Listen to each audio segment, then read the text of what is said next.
Well, this hour we want to complete our third major event. И на этом часу мы завершим третье важное событие. And we will get into the fourth major event. И перейдем к четвертому важному событию. So in concluding the Genesis flood, the last thing we were talking about was adding to our foundation for science. И завершая разговор о потопе, мы кое-что добавили к нашим основаниям для науки. There's many verses in the Bible that indicate that God is sovereign over the created realm. И есть множество стихов Библии, которые говорят о том, что Бог суверенным образом правит материальной реальностью. In fact, I have over an hour's lecture on many of those passages. И у нас была уже, кажется, лекция на целый час, основанная на многих из этих отрывков. In fact, in just Psalm 100 and I think it's 103 in the Russian Bible. И кажется, в 103-м псалме в синодальной Библии. It's 104 in the English Bible. Talks a lot about God's sovereign over different areas of nature, creation. Да, и говорится там о божественном верховном владычестве над самыми разными сферами творения. He's sovereign over climatology. In other words, he deals with the rain and Он владычествует над climatology. климатом, над дождями и всеми вопросами, связанными с климатом. He's sovereign over what scientists call the hydrological cycle. И он владычествует над тем, что ученые называют круговоротом воды в природе.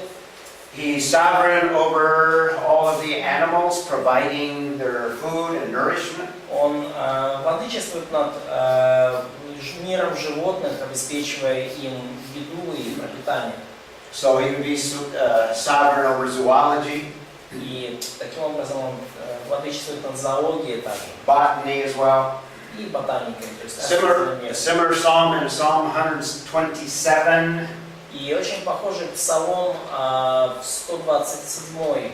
We also see that God is sovereign over the creation when he deals with the nation of Israel. Мы видим также, что Бог суверенен над творением в том плане, как Он владычествует над народом Израиля. In Deuteronomy 28 we have blessings and cursings. Во Второзаконии 28 главе мы читаем о благословениях и проклятиях. All those blessings and cursings that are promised are dealing with the natural realm. И все вот эти благословения и проклятия Второзакония 28 главы относятся к материальной сфере. Псалом 127 там насчет нации. Psalm 127 about nation of Israel, yes? Well, I think it deals with nature, part of it. A song of ascents. Blessed are all who fear the Lord. This is different. In His way. Yeah. Yeah, you may have to look at it. But also Deuteronomy 28. Но также Второзаконие 28. If Israel is obedient to the Lord and to the covenant, если Mosaic covenant, Израиль будет послушен закону и завету Моисееву, God will bring blessing in all of these different areas. то Бог принесет благословение в самые разные сферы жизни. They will have productivity in agriculture. У них будет обильное плодоношение в сельском хозяйстве. And again, it promises that God is sovereign over climatology. He will bring them abundant rain. Опять же, обещается учитывая Божью власть над климатом, Он обещает им обильные дожди. Their animals will be very productive in terms of bearing further herds or larger herds. Животные будут очень плодовитые, будут приносить им многочисленные стада. They will have better health if they are obedient. И у них будет лучше здоровье, если они будут послушны Богу. So he deals with all of these physical areas where he has to be sovereign to be able to fulfill what he promises. И то есть Бог обращается ко всем этим различным сферам жизни, и Он должен обладать верховной властью над всеми этими сферами жизни, чтобы исполнить свои обещания. And over the history of Israel, they were unfaithful И в течение истории Израиля они в основном были непослушны. And it's the Old Testament prophets that point out that a lot of the calamity that came on them, the physical calamity, was a result of their unfaithfulness. И многие пророки ветхозаветные давали понять израильскому народу, что многочисленные проблемы в физическом мире были связаны именно с их непослушанием и неверностью. Just as Deuteronomy promised blessing or cursing in those same areas of the natural realm. И Второзаконие 28 говорит как о благословениях физических, так и о проклятиях, также в физической сфере. Also, if you look at the judgments of God, И также, когда мы смотрим на суды Божьи, when God brings judgment, He usually uses the physical realm. когда Бог приносит суд на человека или народ, обычно это происходит все в физической реальности, So God is sovereign over all of the creation. в материальном мире. И потому мы можем сказать, что Бог суверенно правит всем творением. And we talked about the radical changes in history that God has implemented in terms of the physical realm. И мы говорили уже о радикальных изменениях в истории, которые Бог внес именно в физической реальности. Now Jeremiah 31:35 Иеремия 31:35 is referring to, at least by way of implication, the Noahic covenant. Этот стих, он упоминает как минимум применение Ноевого завета. Now it's actually a promise that God will not abandon Israel. Ну, и это все цитируется в контексте обетования, что Бог не отвергнет Израиль. Now remember when Jeremiah is writing, the nation is about to be destroyed. И вы помните, что время написания книги Иеремии это как раз период, когда народ вот-вот будет уничтожен. In fact, part of the destruction has already taken place. И уже, по сути, частично это разрушение случилось. The nation is about to be completely taken into Babylonian captivity. И народ уже на пороге на пороге того, что их целиком уведут в плен вавилонцев. But Jeremiah says that that is not a final abandonment by God Himself. Но Иеремия говорит, что это не конечное отвержение их Богом. The argument that Jeremiah is using is just as nature is stable. И аргумент, который приводит Иеремия, в том, что как нация является стабильной. He's talking about the stability of the period of time that existed during that Old Testament period. То есть пророк говорит о стабильном состоянии мира, которое существует вот в данный период, когда писался Ветхий Завет. The implication is the stability that God established with the Noahic covenant. То есть и пророк подразумевает ту стабильность, которую Бог установил, заключив завет с Ноем. So just as the creation is stable, if it were not stable, if it were to become unstable, then God says that He would abandon Israel. То есть, иными словами, Бог говорит, что We'll read the passage, you'll see it. насколько мир стабилен и невозможно, чтобы Бог что-то поменял в этом нынешнем стабильном мире сейчас, настолько же невозможно, чтобы Бог отверг Израиль. So what God is basically saying is, as long as the sun rises, as long as the laws of nature continue to be stable, И что Бог говорит? Пока солнце встает и пока действуют законы природы, just as Israel can count on those things, то есть, Израиль может посчитать и увидеть все эти вещи. Israel can count that God has not abandoned them. И их оценить. И точно так же Израиль может оценить и понять, и надеяться, точно так же, как Израиль может надеяться на то, что солнце будет всходить и звезды будут на небе, точно так же Израиль может надеяться на то, что Бог их не отвергнет. That's essentially what Jeremiah 31, verse 35 and 36 are saying. Вот это суть того, что говорит Иеремия в главе 31, стихах 35-36. Read 35 first. 35. «Так говорит Господь, который дал солнце для освещения днем, уставы луне и звездам для освещения ночью, который возмущает море, так что волны его ревут. Господь Саваоф, имя ему». Notice the little phrase, the fixed order of the moon and the stars.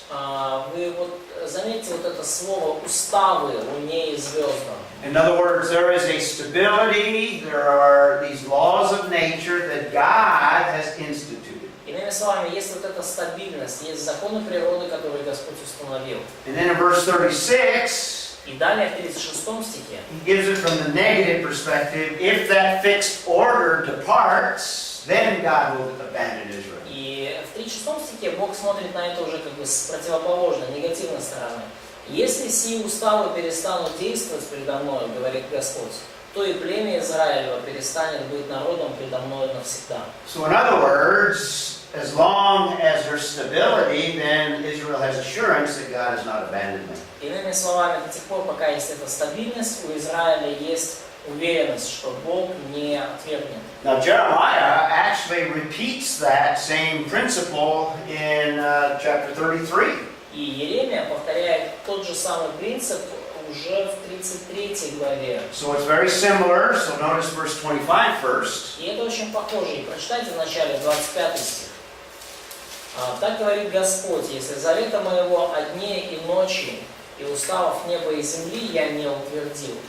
And notice in this passage he refers specifically to the covenant. И обратите внимание, в этом отрывке он уже упоминает конкретно завет. This is the Noahic covenant. И это завет, заключенный с Ноем. The covenant for day and night. Look at Genesis 8:22. Завет о дне и ночи. Посмотрите, Бытие 8:22. He describes them as a fixed pattern. In other words, stability of nature.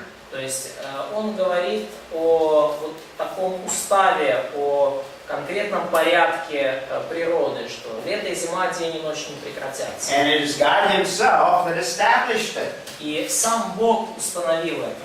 That's why I said all the things I said about the Noahic covenant. И вот зачем я говорил это все вам до этого насчет Ноева завета. God has created a stable environment. Что Бог установил вот это стабильное окружение. Then the promise goes on in verse 26, similar to what we saw in Jeremiah 31. И далее обетование продолжается и переходит к стиху 26, похожему на то, что мы читали в Иеремии. Если заветом его дней и ночи уставов неба и земли я не утвердил, то и племя Иакова и Давида, раба моего, отвергну, чтобы не брать более владык из его племени для племени Авраама, Исаака и Иакова. Ибо возвращу плен их и помилую их. So this passage is similar to Jeremiah 31, but this one is specifically referring to the Noahic covenant. И этот отрывок очень похож на отрывок Иеремии 31, но здесь он конкретно указывает нам на завет с Ноем. Job also says many things about science, by the way, in the book of Job. В книге Иова также мы читаем много о науке. But notice what Job 38:33 says. Но обратите внимание, что написано в Иова 38:33. «Знаешь ли ты уставы неба? Можешь ли установить господство его на земле?» There exists a ordinances of the heavens. In other words, that's a biblical phrase for laws of nature. То есть мы видим, что существуют уставы неба. Это библейская фраза, говорящая о законах природы. Or fix, it says, fix their rule over the earth. Или, да, господство на земле, господство его на земле. This alludes to that same stability of the Noahic covenant. Фиксированные, утвержденные правила на земле. И опять же, это указывает нам на Ноев завет. So, a reference to these radical changes, particularly the last one after the Genesis flood. И вот это то, что относится к радикальным изменениям, особенно к последнему, которое случилось после потопа. Now the Bible indicates that nature is not ruled by constants or laws of nature. Но Библия говорит нам о том, что природа не управляется константами постоянными или законами природы. In fact, it's only the believer or the biblical worldview that can refer to laws of nature or laws of the creation. Но, кстати, только в библейском мировоззрении и Библии мы читаем вообще о законах природы. И это часть мировоззрения верующих. Like Jeremiah, who calls them the ordinances. Ну, как Иеремия, который говорит об уставах. But the unbeliever, what you need to ask the question of the unbeliever when he refers to laws of nature. Но вот что вам стоит спросить неверующего, когда он говорит о законах природы. Ask him who passed those laws or who established those laws. Who's the lawgiver? Но нам нужно спросить человека, а кто установил законы, кто даятель этих законов? The Bible tells us that it is God Himself in the Noahic covenant that He established constants and ordinances of nature. Библия говорит, что Бог сам при заключении завета с Ноем установил вот эти константы и законы, уставы неба и земли. And not only did God establish them, but they are upheld by Christ. Но и Бог не только их установил, но они поддерживаются Христом. That's indicated to us in two passages in the New Testament. И это показано нам в двух отрывках Нового Завета. Colossians 1:17. Колоссянам 1:17. He is before all things, and in Him all things hold together. И Он есть прежде всего, и все им стоит.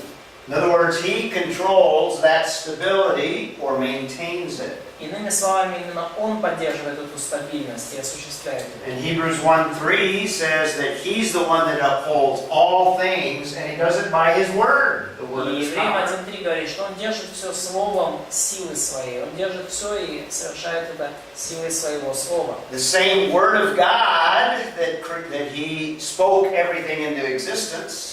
То же Слово Божье, которым все существующее было сотворено, That same word upholds or maintains that stability. то же Слово поддерживает данную стабильность. So all of science that depends on a stable creation, И потому любая наука, которая зависит именно от стабильности творения, science is possible because God not only establishes the laws of nature, but upholds them, maintains them.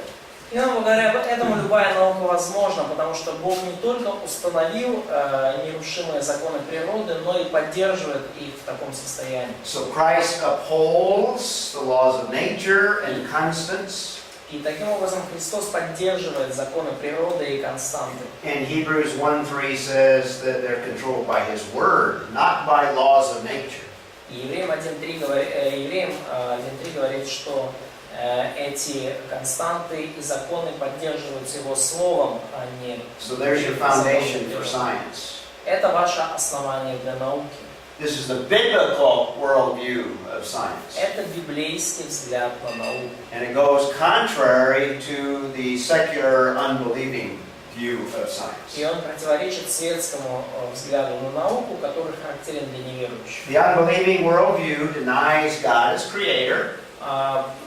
Мировоззрение неверующих отвергает Бога Творца. In fact, oftentimes denies even the existence of God and the existence of a realm outside the physical realm. Очень denies the Existence of God. Да, и часто отвергает ну, и не только существование Бога, но и вообще какую-то духовную реальность помимо физической. Replaces God with evolution. И Бога заменяют эволюцией. So it's different from the biblical view. И в этом отличие от библейского взгляда. A lot in science believe that the natural realm is eternal. Многие ученые верят, что естественная материальная вселенная вечна. Biblical worldview, it's not eternal, it's finite and temporal. И в библейском мировоззрении вселенная и материальная реальность не вечные, они ограничены по времени и они имеют физические границы. The secular worldview doesn't recognize the changes that evil brought. Светский взгляд мировоззрения не признает тех изменений, которые в мир принесло зло. So it doesn't recognize a very good creation. И поэтому они не признают того, что первоначальное творение было весьма хорошо. but sees the second law of thermodynamics and entropy as always existing. И они рассматривают второй закон термодинамики, закон увеличения энтропии, как существовавший вечно.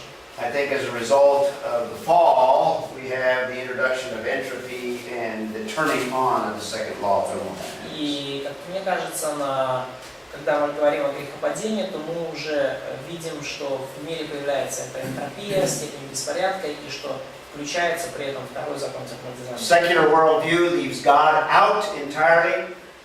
Светское мировоззрение полностью выбрасывает Бога из картины мира. But biblical worldview sees God not only sovereign, but also upholding the creation. Но в библейском мировоззрении Бог не только владычествует над миром, но и поддерживает мир в стабильном состоянии. So the Noahic covenant, one of the characteristics is this physical aspect of it. Ну и когда мы говорим о Новом Завете, одна из ключевых характеристик – это его физический аспект. And that physical aspect has implications for science. Ну и этот физический аспект, он дает приносит многие выводы в науку. And Genesis 9 indicates that God's going to maintain that covenant somewhat permanently. И Бытие 9 говорит, что Бог будет поддерживать этот завет вечно, постоянно. Not eternal, but permanent in the sense that it'll last throughout the period of time where God has instituted it. То есть будет как бы постоянным этот завет в течение определенного периода времени. Не вечно, не очень правильно, постоянно. Я хотела просто в Гугле посмотреть, но не успела. Что такое второй закон термодинамики? So, she wanted to look at to Google that, but she did not have enough time. So, can you explain more about the second law of thermodynamics? The second law is that law of nature Второй закон термодинамики – это закон природы, where things tend to fall apart, согласно которому вещам свойственно разлагаться, распадаться. things don't fix themselves, Вообще вещи в материальном мире не улучшают и не улучшают сами себя и не чинят, условно говоря, сами себя. То есть им свойственно распадаться и не собираться заново. it's a law of nature where things tend to go from order to disorder. То есть это закон природы, согласно которому все вещи в мире естественно двигаются от порядка к беспорядку. А как же тогда эволюция с этим может, So how could we fit this law with evolution idea? эволюция же говорит нам, How could we fit this law with evolution idea? как же так, они же говорят про Well, второй закон. evolution says there has to be some law of nature where creatures advance, become more complex. Но эволюция говорит, что существует такой закон природы, согласно которому живые существа, они развиваются сами, то есть они становятся более сложными. But there's no such law. Instead, we have the second law, which goes against that Но idea. такого закона нет, и вместо этого у нас есть второй закон термодинамики, который противоречит. Ага, то есть мы верим во второй закон, я думала, это эволюционеры за него, мы за него. Мы за второй закон термодинамики. И эволюционеры верят в этот закон? Закон термодинамики. Это физика. Я понимаю, тогда как же они могут утверждать, если есть закон? Does evolutionists believe in the second law of thermodynamics? Yes, they acknowledge it, but they believe that there must be a more powerful, innovative law that overturns the second law Они признают in biology. второй закон термодинамики, но они считают, что в биологии существует какой-то более сильный, более мощный закон, который, скажем так, идет вразрез со вторым законом термодинамики. Да, а можно еще вопрос? Просто если, вы об этом уже знаете про эволюцию. А что они говорят, что например, за 2000 лет никто не поменялся? Почему? Что они So, говорят? what do they say about humanity seems like to be, the same as 2000 years ago, so it doesn't see the evolution of man. There's a lot of weaknesses to their theory. Есть много слабых мест в их теории. In fact, next year when I do the apologetics, I'll give you a lot of weaknesses for evolution. И в следующем году, когда будем рассматривать Or you can ask, апологетика, я вам приведу много слабых сторон теории эволюции. or Vitaly and Masha, they have all the notes from that Ну, last и time. у Виталика и Маши есть много заметок с того. They know all about it. They Они can все, teach you. они все про это знают, уже могут сами учить. Okay. So that concludes our look at the Genesis flood. И вот на этом мы заканчиваем наше изучение потопа. And an application we can draw, that sovereign Lord И что мы можем, какой вывод можем сделать? Всемогущий владыка, who is Господь, sovereign over all of the creation and sovereign over all of history, который обладает властью над всем творением и всей историей, we should worship Him because He's worthy of worship. мы должны поклоняться Ему, потому что Он достоин нашего поклонения. So let's go from the Genesis flood to the next major event, and I'll go a little more rapidly in this one. И вот давайте перейдем от потопа к следующему важному событию, и его мы пройдем уже быстрее. Next major event of world history that is presented in Scripture. Следующее важное событие мировой истории, которое описано в Писании. I use the one word, the scattering of the peoples, to describe that one main event. Я использую одно слово «рассеяние», чтобы описать это главное событие. Described in Genesis 10 and 11, Это событие описано в Бытие 10 и 11 главе. or more commonly referred to as the event of the Tower of Babel. Но чаще к этому событию, чаще это событие называют событиями при Вавилонской башне. But before we look at that event, let's look at two major implications of everything that we've talked about so far. Но прежде чем мы приступим к этому важному событию, давайте посмотрим о двух важных выводах, которые мы делаем из всего, о чем говорили раньше. Now, I've been saying all along that the evidence for God as creator is overwhelming, if you might say. И я уже говорил об этом раньше, что количество свидетельств о сотворении мира Богом огромно. And the evidence for evolution, really, there's no scientific evidence. Very little scientific Для evidence. эволюции, по сути, очень мало серьезных научных доказательств. Well, why do people still believe in evolution? Но почему люди до сих пор верят в эволюцию? If certainly science doesn't support it, and definitely the Bible doesn't support it. Если это очевидно, что ни наука, ни Библия не обладают достаточными доказательствами. This is the reason. If God is creator, Вот причина. Если Бог Творец, then all men are accountable to the creator God. то все люди ответственны перед Богом Творцом. And the bottom line, unbelieving man, the heart of unbelieving man does not want to acknowledge God as creator. И суть вопроса в том, что неверующий человек не хочет быть ответственным перед Богом и признавать Бога. The unbeliever doesn't want to stand accountable before God, so he needs a substitute. И человеку не хочется быть подотчетным Богу, и поэтому он придумывает замену Богу. And the best substitute he has come up with is the idea that things came about by evolution. И лучшая замена Богу, которую человек смог придумать, это то, что человек произошел сам в процессе эволюции. So also, relating to the Genesis flood, Также в связи с потопом. if the flood really occurred in time and history, Если потоп действительно случился в истории, then that says that God is not only creator that makes man accountable, тогда это показывает нам, что Бог не только Творец, перед которым все творение подотчетно, but if there's a Genesis flood, God is also judge, но если потом действительно случился, то Бог является судьей. and all men someday will stand before the judge of all things. И все люди рано или поздно предстанут перед судьей всей земли. And the unbelieving man does not want to be accountable to God and certainly doesn't want to stand before Him in judgment. И неверующему человеку совсем не хочется ни быть подотчетным Богу, ни когда-либо встать на суд перед ним.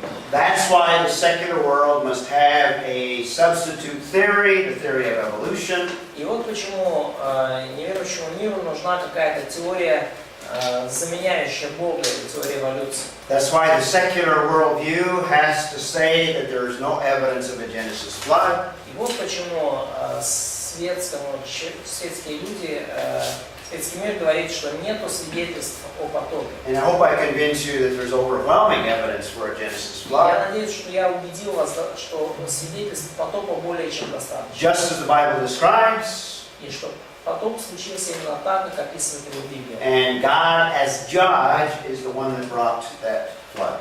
И Бог, судья, будучи судьей, это тот, кто привел этот потоп на землю. So we've looked at creation as the foundation to all of world history. И мы смотрели уже на сотворение как основание для всей мировой истории. We saw that the fall of man changed that original good creation. И мы увидели, что грехопадение человека изменило это изначально хорошее творение. And the world is affected by the fall of man. И мир испытывает последствия грехопадения человека. God brings judgment on sin, Genesis Мы flood. видим, что Бог привел потоп из-за греха людей. So God as creator and God as judge are foundational to all world history. И тот факт, что Бог есть судья и творец, и то, что Бог есть судья, это основание для всей мировой истории. And the Genesis flood speaks of God as judge. И потоп говорит о Боге как о судье. Noah and his family are the ones from which all of civilization came. И Ной и его семья – это те, от кого произошла вся оставшаяся цивилизация. And there's a short period of history that we don't have any information because the book of Genesis didn't tell us. И есть краткий период истории, о котором мы ничего не знаем, потому что книга Бытия ничего нам о нем не говорит. But the next major event deals with the nations and the scattering. Но следующее большое событие говорит о нациях уже и об их рассеянии. And we'll build upon that after we look at the scattering. И мы уже, скажем так, на этом будем строить после того, как рассмотрим рассеяние. We'll talk about Abraham coming out of the nations and Abraham producing the nation of Israel. Мы поговорим об Аврааме, который как бы произошел от этих наций, но сам стал отцом нации израильской. And we'll build on these events. И мы далее выстроим вот эту On the вот timeline, последовательность событий. on our timeline here, the reason I use this is to emphasize that these are real events, historical events. И вот на эту диаграмму временную я использую, чтобы показать, что эти события это реальные исторические события. We have the creation, we have the fall, У нас есть сотворение, грехопадение, we have the Genesis flood, у нас есть потоп, and we have the scattering shortly after the flood. и у нас мы видим рассеяние, которое случилось вскоре после потопа. Now we have specific dates or time frames that we can date the events. И у нас есть конкретные даты, цифры, которые мы можем датировать эти события. We can trace the original creation to somewhere around 41-43 BC. Мы можем изначальное творение датировать где-то 4000 лет, 4100 лет до нашей эры. Using the chronology within the book of Genesis, we can date the Genesis flood at 2487 BC. И используя хронологию книги Бытие, мы можем датировать потоп где-то 2487 лет до нашей эры. This is the most conservative chronology that you can come up with. Это наиболее консервативная хронология, которую вы можете найти. We don't have a date for the fall of man, У нас нету даты грехопадения, and we don't have a specific date for the scattering. и нету конкретной даты для рассеяния. But there's a little verse that we'll look at that might give us a hint as to the timing. Но есть небольшой стих, который может дать нам подсказку для датировки этого In события. fact, you might turn to Genesis chapter 10, and we'll look at a couple of verses there. И вы можете открыть 10 главу Бытие, и там мы прочитаем несколько стихов оттуда. And again, because of time, we won't have time to look at too many. И опять же, из-за временных ограничений мы не сможем рассмотреть слишком много. Now, the underlying perfection of God that I think this whole incident is based on И, как мне кажется, вот за вот всем этим событием рассеяния стоит вот еще одно Божье совершенство. In fact, we could say this underlies all of the events of Scripture. И, по сути, конечно, можно сказать, что это Божье совершенство стоит за любым событием в Писании. And we've been talking a lot about the sovereignty of God, so we won't go into detail here. И мы уже говорили много о божественном суверенитете, его верховной власти над миром, и мы не будем поэтому сильно здесь углубляться в детали. But the sovereignty of God, I think, is part of the underlying basis for what we have in this next event. Но божественный суверенитет, как мне кажется, это здесь ключевое качество Бога, которое стоит за этим событием. In my outline of the book of Genesis, the first division I call primeval history. В моем плане книги Бытие, вот в этом первом подразделе, который я назвал первобытной историей, We saw the history of creation. мы видели историю сотворения, We saw the early history of mankind, which is primarily the fall. раннюю историю человечества, которая в основном включает в себя грехопадение. We saw the early history of civilization, which is primarily the Genesis flood. Мы видели раннюю историю цивилизации, основное событие там это потоп. And number 4, we're going to take a look at chapters 10 and 11, which is the early history of the nations. И в четвертый пункт, это главы 10 и 11 Бытия, это ранняя история народов. Chapter 10 gives us the origin of the И nations. 10 глава показывает нам происхождение народов. And immediately, the first thing to notice is that we have the corrupting effects of sin. И самое первое, на что нам нужно обратить внимание, это тлетворное влияние греха. We saw this leading up to the Genesis flood, И мы увидели, как это уже привело один раз к потопу. and you can trace these cycles of sin throughout the Bible. И вы можете вот эти вот следы греха видеть на протяжении всей Библии. So we'll be seeing this over and over as we continue to progress in the Old Вы Testament. можете увидеть проследить вот эти циклы греха на протяжении всей Библии. И мы будем это снова и снова видеть. So number 1, God always is the initiator. God's the one that works a work of grace. И первый пункт, что Божье дело – это дело благодати, и Бог всегда в этом плане инициатор. For example, it is God that creates an original, very good creation. Например, именно Бог изначально создал вот это прекрасное творение, сотворенный мир. And you might say, after God deals with man's sin in the garden, И мы можем сказать, что после того, как Бог начал разбираться с грехом в Эдемском саду уже, we saw that God exercised grace in the salvation of Adam and Eve. то мы видим, что Бог продемонстрировал первый раз свою благодать уже в спасении Адама и Евы. God provided skins that represented God's salvation or God's righteousness. Бог обеспечил кожи, которые символизируют Божье спасение, Божью праведность. And we saw with the Genesis flood, God gives the Noahic covenant. That's a work of grace. И как мы видели уже, рассматривая потоп, Бог дал завет, заключенный с Ноем, который указывает нам на божественную благодать. But shortly after all of these events, we have the corrupting or the sins, the corrupting effects of sin. Но вскоре после этих событий мы снова видим это тлетворное влияние греха. You remember after the fall, or actually after the creation, man falls, so we have sin introduced. Вы помните, что после грехопадения, когда человек пал, в мир вошел грех.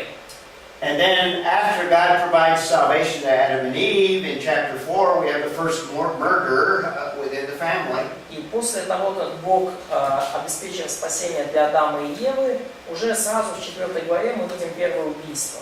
And even after the Genesis flood, the last incident in the life of Noah is Noah and that drunk, the incident where he's drunk, and we have the incident with Ham. И даже вот после потопа сразу мы видим этот инцидент с Ноем, который напился, и этот инцидент с Хамом. So we have corrupting effects of sin. И мы видим таким образом тлетворное влияние греха. And God allows that sin to progress and to grow. И мы видим, что Бог позволяет этому греху прогрессировать или даже расти. So He doesn't pour out wrath immediately. He is slow to anger. И мы видим, что Бог не изливает свой гнев немедленно, Он снисходительно терпит. Actually, this should be part of this. But anyway, God allows sin to reach its full corruption. И мы видим, что Бог позволяет греху достичь полного развращения. Ну, грешным людям достичь полного And then развращения. God intervenes to judge. И далее Бог вмешивается, чтобы судить. So after the fall of man, Итак, после грехопадения sin progresses not only with Cain, but through the descendants of Cain. грех прогрессирует, становится все сильнее не только в жизни Каина, но и в жизни его потомков. So God allows that sin to progress. И Бог позволяет этому греху распространяться. And in Genesis chapter 6, sin reached its full corruption. И в Бытие 6 главе грех достигает вообще, человечество достигает полного греховного развращения.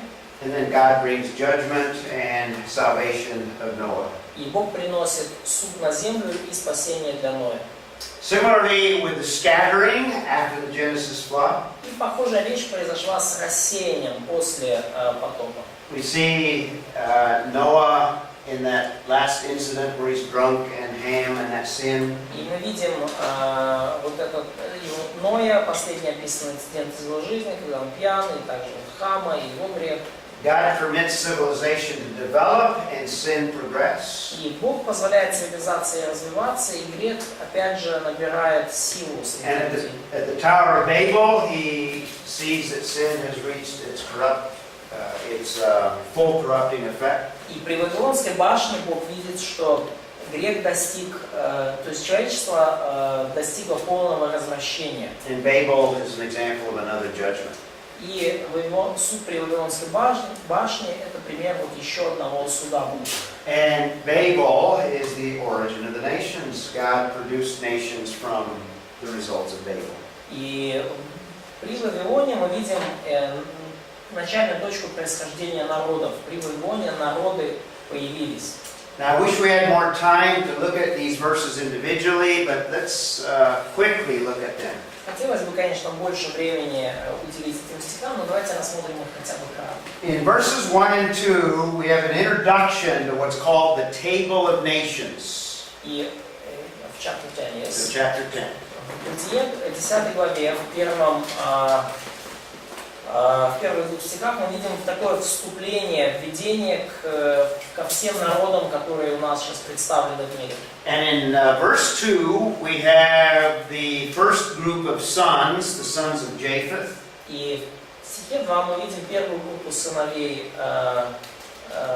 потомков Ноя, это сыны Иафета. And then beginning in verse 6, we have the sons of Ham. И в 6 стихе мы видим сыновей Хама. And we'll look at them again. И мы снова потом на них посмотрим. But notice in verse 8, we are introduced to an individual. It's a little unusual in this table of nations. И в 8 стихе, обратите внимание, мы видим конкретного человека. Это немножко необычно, да, посреди описания народов, описание отдельного человека. What we mainly have is the forefathers of these major nation groups. 4 or 3? 4. Forefathers? The forefathers. No, not four. The word is. So you mean 3 sons of The God. predecessors. The predecessors of the nations. Да, то есть мы видим вот этих, so, 3 of them. Yes, 3. Итак, мы видим 3 вот этих вот прародителей для всех народов, 3 сына Ноя. Those descendants of those 3 sons become nations. И потомки вот этих 3 сыновей Ноя стали, скажем так, уже образовали нации. But in verses 8 through 11, we're called attention to an individual. Но в стихах с 8 по 11 наше внимание сосредотачивается на конкретном человеке. By the name of Nimrod. По имени Нимрод. It doesn't say specifically, but I think Nimrod is more than likely the leader that we see in chapter 11. И как мне кажется, что вот Нимрод это тот самый лидер, которого мы видим в 11 стихе. I think this is the reason he's introduced to us in chapter 10, so that we come to the conclusion that it's Nimrod that leads this rebellion against God. И я думаю, что именно поэтому нам его представляют уже в 10 главе, и это приводит нас к выводу, что именно он руководил восстанием против Бога. Specifically, verse 10, it says the beginning of his kingdom was Babel and Erech and then other cities. И особенно в 10 стихе мы видим, что царство его вначале составляли Вавилон, Эрех и другие города. And in verse 10, it also refers to the land of Shinar, which is mentioned in chapter 11. И в 10 стихе также упоминается земля Синар, которую мы позже видим в 11 главе Бытия. Okay. Now skip to verse 21. Пропустите до стиха 21. And here we have the descendants of the 3rd son, Shem. И здесь мы видим уже потомков 3-го сына Сима.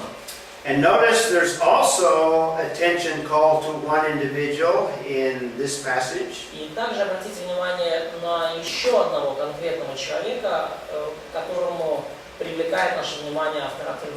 In verse 25, В стихе 25 it says the two sons were born to Eber. The name of one is Peleg. и сказано вот в 25 стихе, что у Евера родилось 2 сына, имя одному Фалек. And then in that little phrase, for in his days the earth was divided. И вот одна маленькая фраза, потому что в одни его земля разделена. Now it's not clear in this passage, И это не очевидно из отрывка, but there's at least 2 possibilities of this dividing. но есть как минимум 2 возможности, как можно объяснить, как вот это разделение. Some take it to refer to geological dividing. Некоторые люди думают, считают, что речь идет здесь о геологическом разделении. Probably the best view and the view that I would hold to Но лучшая точка зрения и та точка зрения, которой я придерживаюсь, is referring to the dividing of peoples as they are scattered. что речь здесь идет о разделении народов, когда нации были рассеяны. And verse 25 would be the general time frame when the Tower of Babel took И place. стих 25 дает нам примерную, скажем так, временной промежуток, когда вот эти события случились при Вавилонской башне. So when it says in the days of Peleg, in his days, И вот сказано, что в дни Палека, его дни, Peleg was born about 100 years after the Genesis flood Палек родился примерно через 100 лет после потопа. and lived a little over 200 years after the flood. И жил еще, he lived 200 years, after. a little over. Он жил чуть больше 200 лет после потопа. In fact, chapter 11, let's see, Peleg lived 239 years after he became the father, and he had the father 30, so about 239 years is the life of Peleg. Ну вот в стихе 19-11 главы сказано, что по рождении Рогава Фалек жил 209 лет и родил сынов и дочерей. То есть, So verse 25 is telling us when Babel took place. и потому стих 25 вполне может нам говорить о том, когда же случились события при Вавилонской башне. It would be between 1 and 300 years after the flood. Где-то промежутке между первым веком после потопа и третьим веком после потопа. Probably closer to a little over 100 years after the flood. Скорее всего, это где-то ближе к столетию после потопа. And then the last verse, these are the families of the sons of Noah according to their genealogies. И вот в 32 стих 10 главы говорит, что вот племена сынов Ноевых по родословию. And we have the interpretation of where the nations come from. И вот здесь у нас есть толкование того, откуда произошли народы. So these are by their nations, and out of these the nations were separated. Вот по родословию народов их, и от них распространились народы по земле после потопа. So the nations are separated on the earth after the flood. We have spread in translation. Ну да, Spread. То есть народы распространились или разделились по земле после потопа. So I take it that chapter 10 То есть моя позиция на этот счет такая, что 10 глава tells us the results of what happened at Babel. говорит нам о результатах того, что случилось при Вавилоне. Because of what verse 32 tells us. И это вот, я так считаю, на основании того, что говорится в 32 стихе. So chronologically, the Tower of Babel takes place, and the result of that is what we have in chapter 10. И хронологически сначала произошли события при Вавилонской башне, и результатом их стало описано в 10 главе. So this table of nations is the product of the scattering that we have at Babel. И вот это разнообразие народов – это результат рассеяния, которое случилось в Вавилоне. So the table of nations that includes Japheth, who is the oldest son. И вот эта таблица народов включает Иафета, который старший сын. And then we have Ham, who is the youngest. И также Хам, самый младший из них. And in the middle, and the most important one, is Shem. Но посерединке средним их брат, и самый важный – это Сим. Shem is the chosen one because it is through Shem that the promise of the Messiah will come. Сим избран Богом, потому что через Сима придет обещанный Богом Мессия. It's through Shem that the nation of Israel, and ultimately David, and ultimately Messiah. Через Сима произойдет нация Израиля, Давид и в итоге Мессия. And that's why he's presented last, because he's the one that is the most important. И вот почему о нем сказано в последнюю очередь, потому что он самый важный. And then in chapter 11, at the end of the chapter, we'll have the genealogy leading up to Abraham. И вот в 11 главе, в конце ее, у нас уже есть родословие, которое ведет напрямую к Аврааму. So that's chapter 10. Это 10 глава. So this table is extremely important. И вот эта таблица народов, она очень важна, очень важна. It's important because it is the only authoritative document that gives us the source of the nations. И она важна, потому что это единственный авторитетный документ, объясняющий нам источник происхождения народов. And actually, the secular, unbelieving worldview doesn't have an explanation for the origin of the И, nations. кстати, неверующие люди мира светского, у них нет ясного объяснения о происхождении народов. The only real source is this biblical text, Genesis chapter 10. Единственный реальный текст на эту тему – это вот этот текст, Бытие 10 глава. And we see it as authoritative because we see it as an inspired text. И мы видим, что этот текст обладает авторитетом, потому что он был вдохновен. So we would see it as the national distribution of the nations. И мы видим это как распределение наций. And these would be the nations that existed in the time of Abraham. И это были те нации, которые существовали во времена Авраама. So these would be the nations that Abraham would have dealings with, and then later the rest of the nation of Israel would have dealings with.